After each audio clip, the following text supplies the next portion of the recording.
저희 그래서 할배를 보고 왔는데 네네. 네. 네. 근데 그런 봉사를 하시게 된 또 특별한 계기가 있다고 하시더라고요. 그쵸, 계기가 좀 있죠. 사실 수의과 대학을 다닐 때만 하더라도 뭐 봉사 동아리도 있고, 지금도 있는지 모르겠지만 농활이라고 해서 농촌 가서 이제 봉사활동 하는 것도 있고, 아니면 이제 보호소 가서 의료봉사 하는 것도 있고, 해외 가서 의료봉사 하는 것도 있고, 봉사활동 할 기회가 어느 정도 좀 있거든요. 수의사가 되고 나서는 봉사활동 할 기회가 거의 없었어요. 근데 마음은 좀 항상 있죠. 물론 이제 관심이 있으시고 뜻이 있으신 분들은 수의사가 되고 동물병원 운영을 하시더라도 봉사활동을 많이 하시는 분들도 계시는 걸로 제가 알고 있는데, 봉사활동 하고 오셨다는 분들의 얘기를 들으면 제 스스로가 좀 마음이 무거워지는, 나도 좀 해야 되는데 시간을 내기가 좀 어려운 그런 상황. 병원이 단체로 가서 봉사활동을 하는 경우도 있으니까 병원에서도 그런 것들 하면 어떻겠냐라고 아이디어를 냈을 때 대부분의 수의사 선생님들이나 간호사 선생님들이 다 너무 좋다 했었어요. 다들 가고 싶다고. 근데 이게 시간을 맞추기가 쉽지는 않더라고요.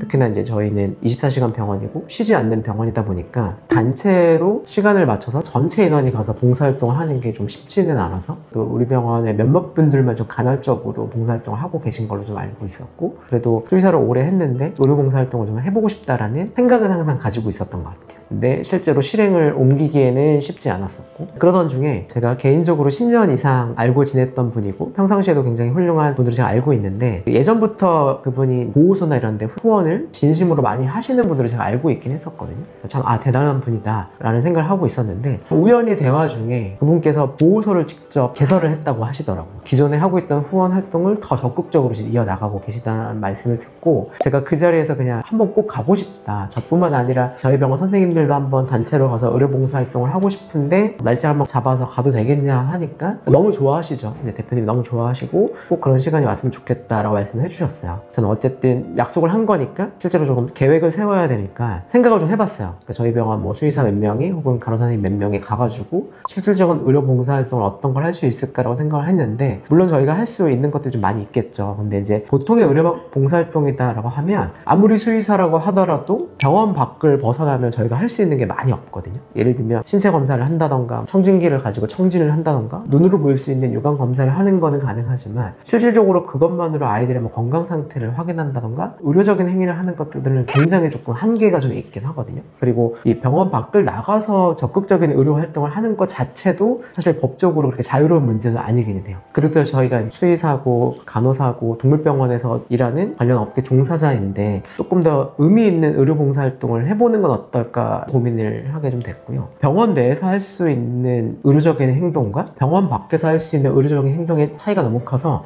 아이들이 우리 병원에 오면 제가 훨씬 더 많은 걸 해줄 수 있을 것 같은 거예요. 그래서 제가 여쭤봤어요, 대표님께. 항상 있는 아이들의 평균 두수가 좀 어떻게 되냐. 50에서 70마리 정도 된다고 하시더라고요. 제가 봤을 때 50마리 정도면 1년이 52주니까 한 아이 정도는 제가 매주 건강검진을 해줄 수 있지 않을까? 그럼 조금 더 의미 있는 봉사활동, 실질적인 도움이 되는 의료봉사활동이 되지 않을까라는 생각을 좀 하게 됐어요. 그래서 이제 그거를 취지를 좀 말씀드렸더니 너무 이제 공감을 해주셔서 지금은 매주 한 아이씩 보호소에서 저희 쪽으로 데려다 주시면 저희가 이제 아이들의 건강 상태를 전반적인 건강 검진을 하게 되고, 혹시나 이제 건강상에 이상이 있는 아이들은 대표님과 상담을 해서 치료 과정까지 이어나가고 있는 의료봉사활동을 하고 있습니다. 그럼 그런 과정에서 오게 된 아이 중에 하나가 할배인 거예요? 네, 그래서 저희가 지금 매주 이제 아이들이 오게 되고 매주 그 아이들의 이름을 보고 대표님들의 장명 센스를 보고 놀라고 있는데, 그러니까 그냥 이름만 보면 그 아이가 어떻게 생겼을 거라고 예상이 되고, 아이들을 보면 이 이름이 이 아이구나 딱 알 수 있어요. 근데 이제 할배가 또 그러했죠. 어렸을 때부터 보호해 주시거나 키운 아이한테 할배라는 이름을 붙이긴 또 쉽지는 않잖아요. 아무래도 그냥 할배라는 이름만 들었을 때도 나이가 든 상황에서 아이가 구조가 되었나? 혹은 아이의 건강 상태가 아주 좋은 편은 아니겠다. 거동이나 이런 것들이 좀 불편할 수 있는 상태로 보호소에 오지 않았나 라는 생각이 좀 들었던 거죠. 엄마한테 와. 저기 카메라 봐야지. 예쁘게. 카메라 봐봐. 안녕하세요. 사단법인 더 같이 할게 입니다. 여기는 15호소에서 안락사를 앞두고 있던 아이들, 그리고 15호소에서 바이러스에 감염되어 병들어 죽어가는 아이들, 그리고 길거리에 버려진 유기견, 유기묘들을 구조하여 치료하고 입양 갈 준비가 되어 있는 아이들을 데리고 와서 센터에서 보호하면서 입양도 보내고, 그리고 나이가 많이 먹어서 노견 노묘들은 센터에서 사는 날까지라도 맛있는 거 먹이면서 그렇게 살다가 보낼 수 있도록 하고 있습니다. 네. 할배는 인천의 어느 보호소에서 병이 들었고 나이가 많아서 안락사를 시키겠다고 하길래 나이가 어느 정도 되냐 이렇게 물어보니 이미 15세 이상 정도 되었다고 하더라고요. 그래서 내가 데리고 나가겠다. 15소 관계자들이 아니 얘 데리고 나가도 죽을 텐데 왜 데리고 가시냐 그렇게 말씀을 하시길래 이미 병들어서 나이 먹고 버려진 것도 불쌍하잖아요. 노견이지만 남는 삶이라도 제가 치료해서 사랑받고 살게끔 하다가 보내주고 싶다 이렇게 해서 데리고 왔어요. 처음 데려왔을 때는 뼈밖에 없었어요. 근데 지금 좀 많이 이제 맛있는 거 먹이고 영양제도 먹여가면서 이제 살 좀 찌었죠. 할배가 그 나이가 먹다 보니까 이빨이 안 좋고 귀가 안 좋았어요. 이빨은 잇몸 영양제도 먹이고 치료를 왔다 갔다 하면서 했고 귀도 마찬가지고 처음 구조 당시부터 귀가 안 좋았어요. 외이염이 만성으로 된 아이더라고요. 그래서 계속 병원에 가서 모니터링하고 약을 계속 먹이고 있는 상태였는데 어느 날 갑자기 보니까 전신 떨림이 있었어요. 이게 꾸준히 떨리는 게 아니고 떨었다 쉬었다 또 떨었다. 이거는 제가 그래도 조금 오래된 경험에 의해 보면 어떤 통증을 참아내는 애들의 표시이더라고요. 제가 보니까. 그래서 안 되겠다 싶어가지고 검진을 받으러 서울 스마트 신사본원점으로 간 거죠. 할배가 처음에 병원에 왔을 때 어떤 상태였었나요? 실제로 나이도 상당히 좀 많아 보였고, 물론 이제 정확한 나이는 아닐 수 있는데 풍산계 아이고 13살 정도 됐다고 말씀을 해주셨고, 사실 풍산계 정도의 중형견 아이들에서의 13살은 어떻게 보면 노령견에 속하거든요. 근데 그에 비해서도 조금 더 나이가 들어 보이는 상태였고, 전반적인 이제 피모의 상태도 좀 좋진 않았고, 말랐지만 또 보풀팩만을 입던 상태고, 걸음걸이나 이런 것들이 아주 편안해 보이지는 않는 상황이었어요. 저희가 이제 보통의 건강검진을 하게 되면 그동안 아이가 어떻게 지냈는지 병력 청취를 하게 돼요. 보호자님을 통해서. 물론 저희는 대표님을 통해서 병력 청취를 했고, 그 다음에는 이제 수의사들이 신체 검사를 하게 되고, 그 다음으로는 이제 흉복부 엑스레이, 복부 초음파, 전반적인 혈액 검사, 소변 검사, 이런 것들을 전반적으로 검사를 하고 나서 이제 저희가 진단을 하게 되거든요. 처음에 저희가 듣기로는 전반적으로 피부가 좋지 않다, 털이 많이 빠지고 아이가 많이 여기저기 긁는다라는 게 있었고, 목 뒤에 혹이 만져진다라는 게 있었고, 외이염이 좀 심하다, 귀가 좀 많이 안 좋아서 치료를 받았던 적이 있긴 한데 지속적으로 재발한다. 네 번째는 물도 많이 마시고 소변도 많이 본다. 혹시나 호르몬 질환이 있는 건 아닌지 걱정되신다. 이 정도 말씀해 주셨었어요. 그리고 이제 병원에 와서 건강검진을 진행을 하게 되었고요. 일단은 저희가 이제 신체 검사나 이런 것들도 진행을 했었고, 당시에 왔을 때 사진이긴 한데 전반적으로 좀 컨디션이 떨어져 있는 듯한 모습도 보였었고, 실질적으로 피부나 이런 데도 좀 좋진 않았었고, 그리고 배가 좀 빵빵하다라는 느낌이 좀 있었고, 처음 왔을 때 혈액 검사를 좀 보면 요 RBC라고 하는 것과 헤마토크리트라고 하는 게 적혈구와 관련된 수치들이거든요. 적혈구와 관련된 수치들이 떨어져 있는 상태를 빈혈이라고 하는데 중등도의 빈혈이 좀 있었어요. 그리고 CCRP라고 하는 전신 염증 반응 수치가 좀 상승되어 있었고, BUN이라고 하는 신장 수치, SDMA라고 하는 조기 신부전 마커의 수치가 상승되어 있긴 했는데, 사실 혈액 검사만 가지고는 큰 문제가 있다라고 판단을 하기는 어렵거든요.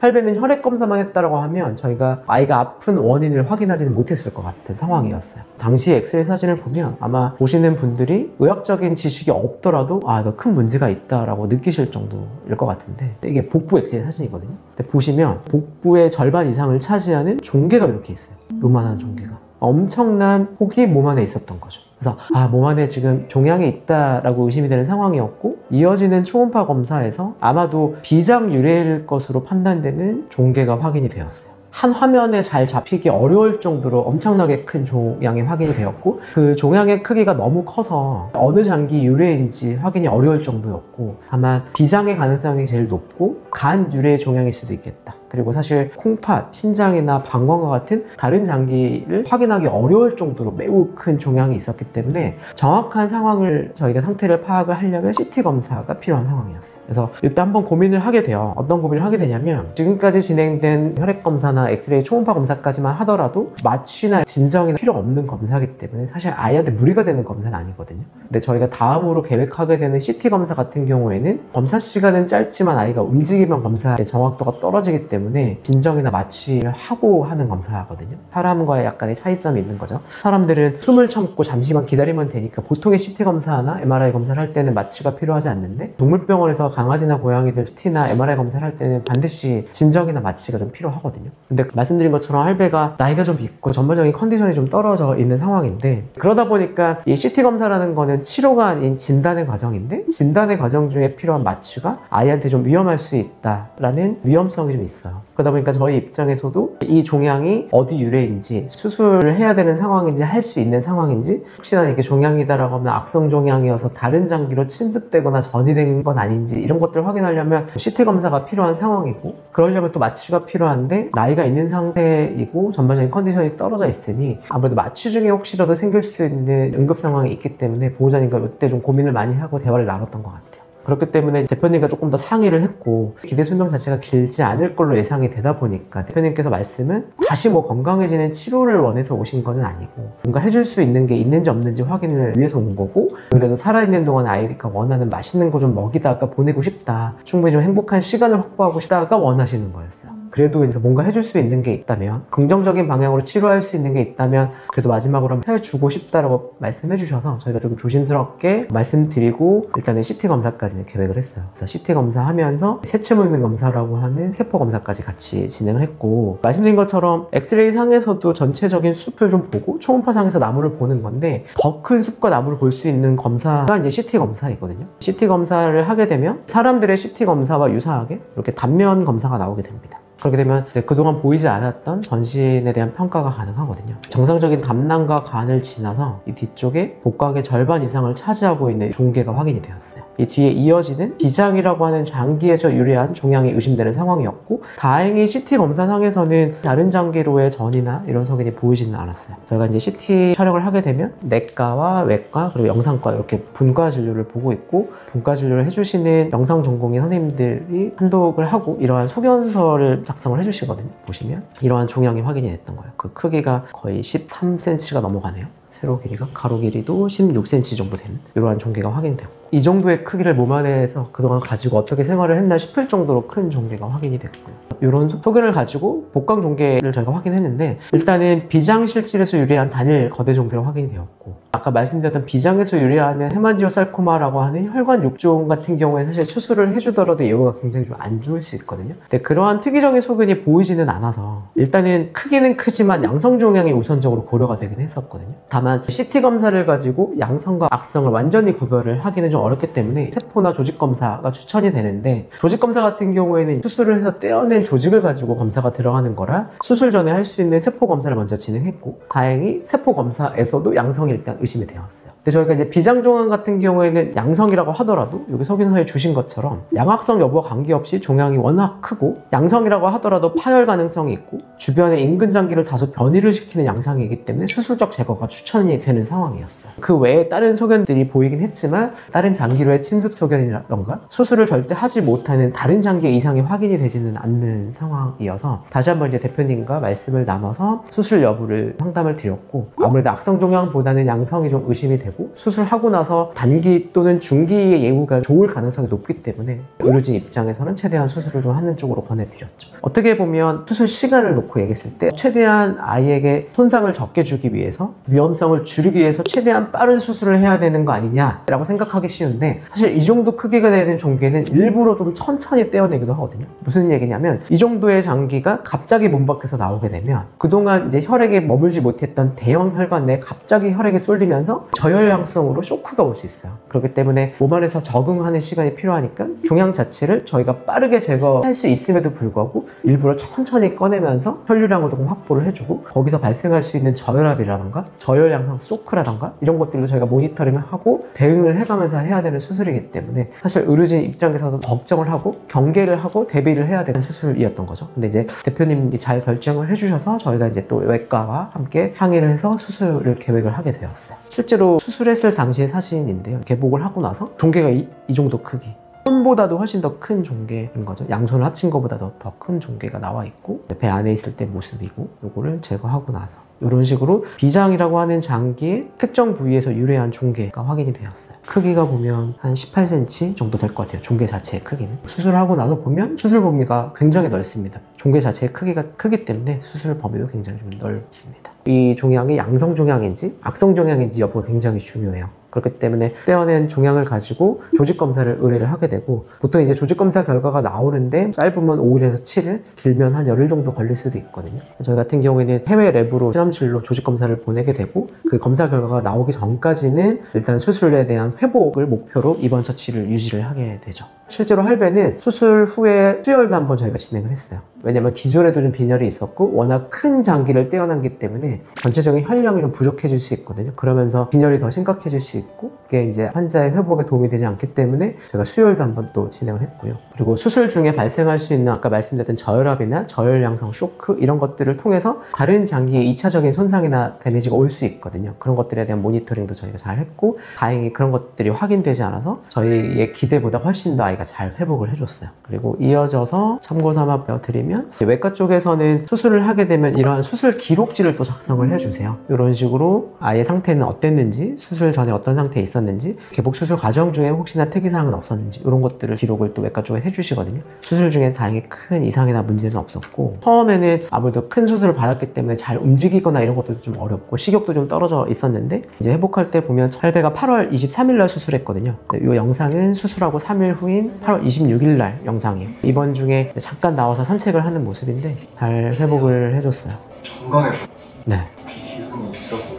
아픈 기색이나 그런 거. 이게 되게 큰 수술이고 통증도 좀 발생했을 텐데 저희가 이제 수술하게 되면 통증을 줄이는 진통도 굉장히 큰 치료 부분 중에 하나거든요. 진통제 선택이나 이런 것들도 좀 잘 해주려고 노력을 하고 있어요. 그리고 이제 지금부터는 회복하는 게 가장 중요하고 그 다음으로 중요한 게 말씀드렸던 것처럼 악성 종양이냐 양성 종양이냐에 따라 예후의 차이가 되게 크거든요. 쉽게 말씀드려서 양성 종양 같은 경우에는 문제를 해결을 한 거라서 이후에는 사실 이로 인한 문제가 다시는 발생하지 않을 거라 좋은 예후를 기대할 수 있는데 악성 종양 같은 경우 특히나 이제 비장에서 유래하는 악성 종양은 헤만지오살코마, 혈관 육종이라고 하는 악성 종양이 가장 흔하거든요. 근데 이런 악성 종양은 저희가 이제 적극적인 수술 후에 항암 치료를 하더라도 기대할 수 있는 예후가 6개월에서 12개월을 넘기기가 쉽지가 않아요. 그렇기 때문에 1차적으로 수술이 잘 되고 아이가 잘 회복을 하더라도 대부분의 환자들에서는 재발을 하기 때문에 이어지는 조직검사 결과가 굉장히 좀 중요한 상황이었고 다행히 조직검사에서는 헤마토마라고 하는 혈관종이 나왔어요. 일종의 양성 종양이고 사실 말씀드린 것처럼 문제가 되는 비장 전체를 떼어냈다고 하면 앞으로 생길 수 있는 파열이라던가 이런 것들의 위험성을 없앤 거기 때문에 앞으로 이로 인해서 다시는 문제가 발생하지 않을 거라고 예상을 할 수 있고 사실 이 조직검사 결과가 나왔을 때 저도 굉장히 결과를 보고 기분이 좋아서 바로 이제 할배를 담당해 주시던 주치 선생님께 가서 말씀드렸더니 주치 선생님이 소리를 지르면서 좋아하셨어요.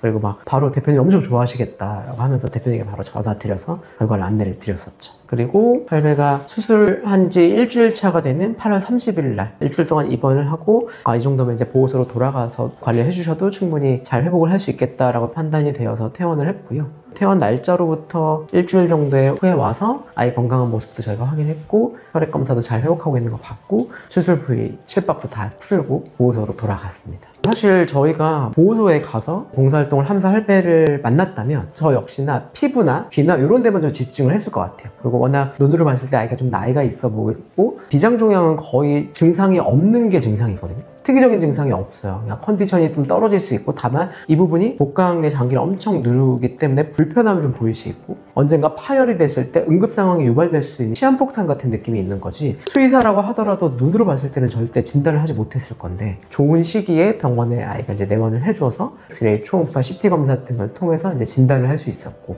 거기에 맞춰서 아이한테 맞는 치료를 할 수 있어서 훨씬 더 좀 보람이 되는 저희 입장에서는 의료 봉사활동이 아니었나 생각합니다.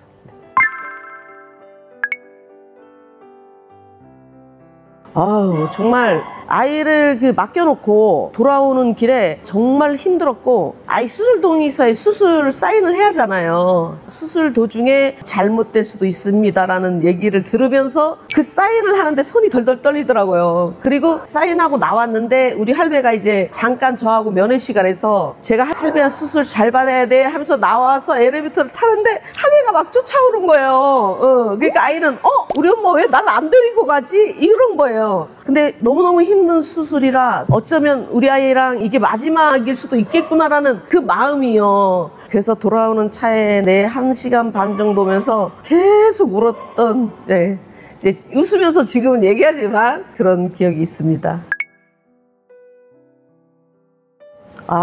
저는 진짜 그 순간이 제일 힘들었던 것 같아요. 조직검사를 보냈잖아요. 근데 악성이냐 양성이냐. 제가 악성으로 아이들 암으로 잃어본 경험이 많아서 구조하는 아이들도 많은 만큼 제 품에서 떠나보는 애들도 많습니다. 그러다 보니까 작년에도 암으로 2아이를 잃었고 악성인데 이제 림프절 같은데 전이가 되면 뭘 해줄 수가 없어요.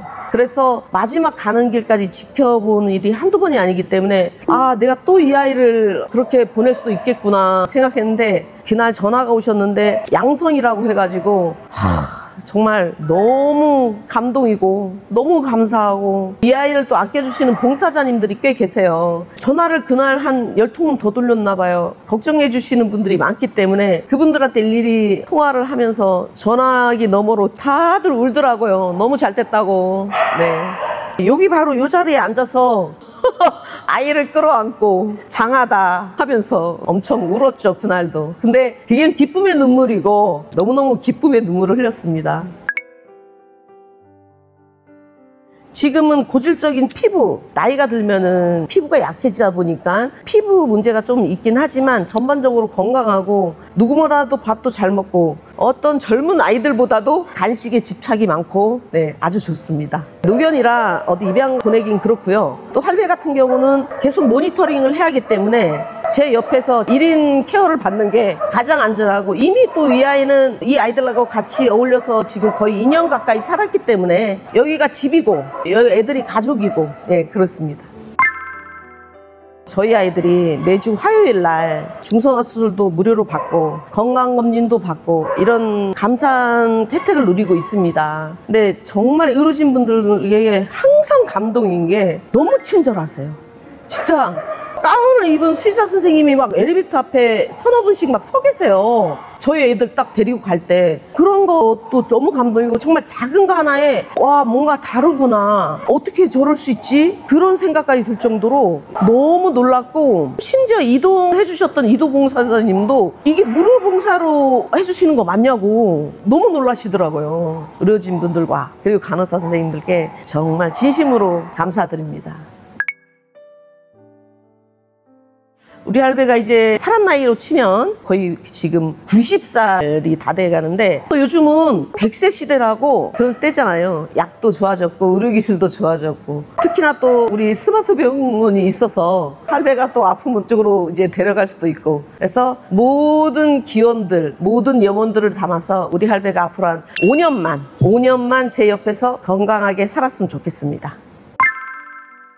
제가 동물보호나 동물구조를 되게 오래 했는데요. 입양에 관련해서 많은 분들에게 말씀드리고 싶은 거는 유기견이라 해서 그냥 입양을 막 보내는 게 아니고 치료와 검진과 모든 의료적인 부분이 필요하다면 다 해서 입양을 보내고 있어요. 저희 더 같이 할게는 그렇게 보내고 있기 때문에 유기견이라 해서 선입견을 갖지 않으셨으면 좋겠고 사지 말고 입양하자 있죠. 수요가 있기 때문에 공급이 있다고 저는 생각을 해요. 그러니까 판매하는 곳에 가서 아이들을 사지 말고 15소나 저희 같은 민간단체 이런 센터에도 정말 이쁘고 건강하고 이런 애들이 많기 때문에 조금만 더 관심을 가져주셨으면 감사하겠습니다.